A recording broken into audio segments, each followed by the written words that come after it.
Hello, this is our recycling project at Buena High School. We are the green team, and our project proposal name is Recycling at Buena. Our tier is to reduce waste production at our school campus. I'm Lily Strange, I'm a senior. I'm Brooke Boucher, and I'm a junior. I'm Jimena Magana Chavez, and I'm a junior. And I'm Camila Perez, and I'm a junior. Our teacher is Mr. York from AP Environmental Science. Our 7-step plan begins with an initial waste audit and then a gathering of information via survey for students at our campus. We will then construct prototype bins and outline locations in the time frame. We'll inform students about these bins and then we'll install and monitor them. Then after we do our secondary waste audit, we can compare the data and evaluate the effectiveness and conclude. Our first step was initial waste audit. We had 4 bags that we went through as a class and we sorted them into landfill, compost, and recycling. 29.92% was landfill, 52.71% was food waste, and 17.37% is recycling.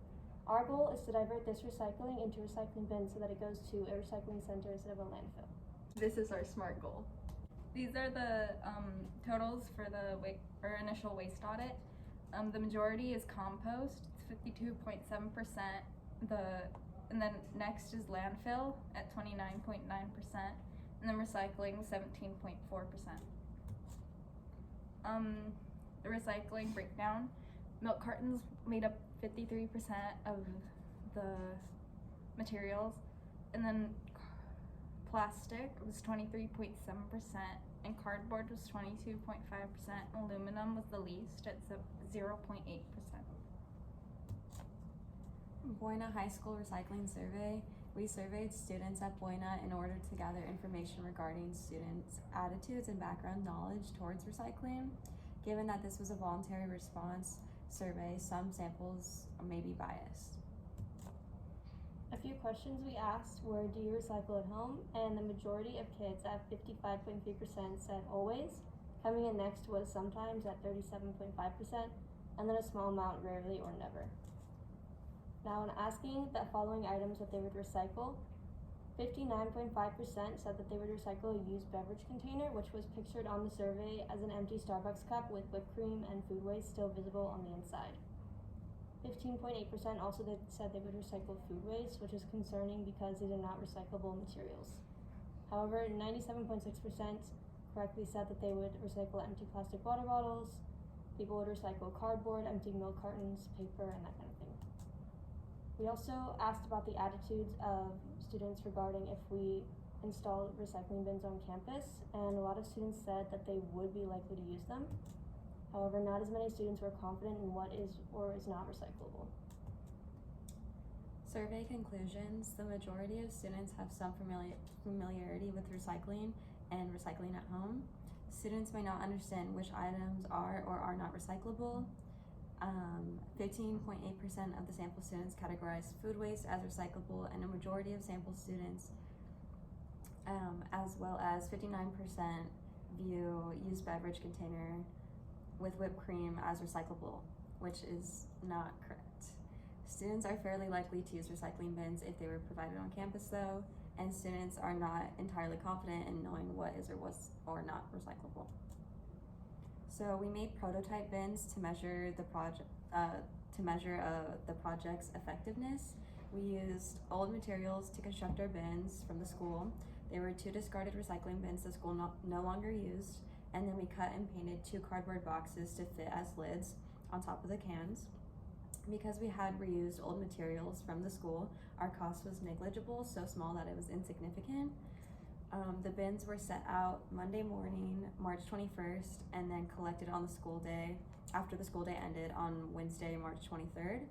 The white recycling bin was placed near a student seating area in the quad where people eat, and the black recycling bin was posted at the entrance to the student parking lot. Both bins were beside trash cans. These are the bins.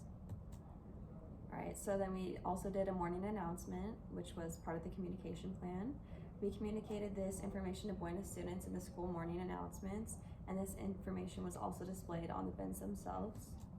This is the information that we gave to them for the morning announcement and on the bins.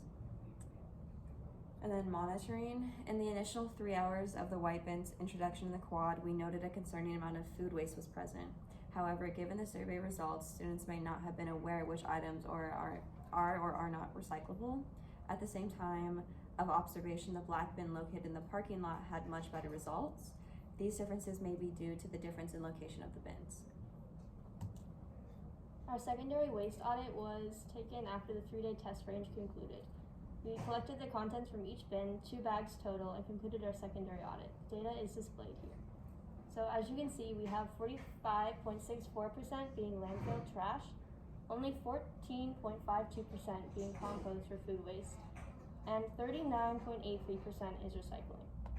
And we have these recycling breakdowns showing the majority is bottles and cans, and coming in next was milk cartons, and then a little bit of plastic containers. The totals in the recycling bins were 39.8% were recycling. Landfill was 45.6% and compost was 14.5%. The recycling, 67.7% of it was bottles and cans. Milk cartons were made up 31.3% and plastic containers were 1%. 129.3% increase in the recyclables from trash cans versus recycling bins. More recyclable materials which can be deferred from the landfill. Finalized proposal. We would require more sturdy, sustainable bins for the permanent installation of recycling. While our prototype bins were well constructed, the reused material of plastic and cardboard may not withstand harsh weathering, such as rains or winds. Following is the cost estimates of various recycling bin models. The first one is a recycling basket, which should be placed as an individual bin within classrooms. They are the cheapest option, however we would have to buy a lot more of them, and they don't fit as much recyclables. The next is a curbside recycling bin, which can have wheels or just be a standing bin. It's a good middle price range, and they can hold a large volume of recyclables and can be installed outside, like during lunch next to the trash cans. And our third option is multi-stream recycling cans, which their biggest benefit is that it sorts the trash, and it's an easy way for students to know where their trash goes, so the confusion that we saw in our survey and our waste audit would not happen again, hopefully. But unfortunately, they are the most expensive bin, so it would be a very big cost. Alright, making it happen. We plan to present our proposal to the school board in hopes of implementing recycling bins throughout the campus. Thank you.